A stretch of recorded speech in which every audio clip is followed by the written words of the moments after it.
എന്റെ ചെറിയ സ്ക്രീനിൽ ആ കുഞ്ഞൻ പാമ്പിനെ വെച്ച് നീ എത്ര മണിക്കൂറുകൾ ചെലവഴിച്ചിട്ടുണ്ട്? ഓരോ തവണ പാമ്പ് നീളം വെക്കുമ്പോഴും നിന്റെ മുഖത്തുണ്ടായ ആ ആവേശവും സന്തോഷവും.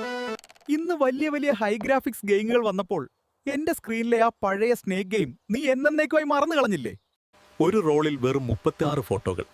ഓരോ ക്ലിക്കിന് മുൻപുള്ള ആ ഒരുക്കങ്ങളും ഫിലിം കഴുകി വരുമ്പോൾ അത് കാണാനുള്ള നിന്റെ ആ കാത്തിരിപ്പും. പരീക്ഷയ്ക്ക് മുൻപ് കുപ്പിയിൽ നിന്ന് മഷി നിറയ്ക്കുമ്പോൾ നിന്റെ വിരലുകളിലാകെ എന്റെ നീല നിറം പടരുമായിരുന്നു. മുന്നിലിരിക്കുന്ന കൂട്ടുകാരന്റെ വെള്ള ഷർട്ടിൽ മഷി കുടഞ്ഞെറിയുന്ന ആ കുസൃതി. അവധിക്കാലത്ത് ബന്ധുക്കളെ വിളിക്കാൻ എന്റെ നമ്പറുകൾ നീ എത്ര വട്ടം അമർത്തിയിട്ടുണ്ട്? റിങ് കേൾക്കുമ്പോൾ ഫോൺ എടുക്കാൻ നീ ഓടി വന്നിരുന്ന ആ കാലം എനിക്കിപ്പോഴും ഓർമ്മയുണ്ട്. അപ്പൊ ഗൈസ്, നിങ്ങൾക്ക് ആരാണ് ഇതിൽ ഏറ്റവും കൂടുതൽ മിസ് ചെയ്യുന്നത്? ഇതിന്റെ പാർട്ട് 3 വേണമെങ്കിൽ നിങ്ങൾ ഫോളോ ചെയ്തിട്ട് ആരെയാണ് മിസ് ചെയ്യുന്നത് കമന്റ് ചെയ്യൂ. നിങ്ങളുടെ ബ്രാൻഡിന് high quality AI video promotion വേണമെങ്കിൽ ഞങ്ങളെ കോൺടാക്ട് ചെയ്യൂ.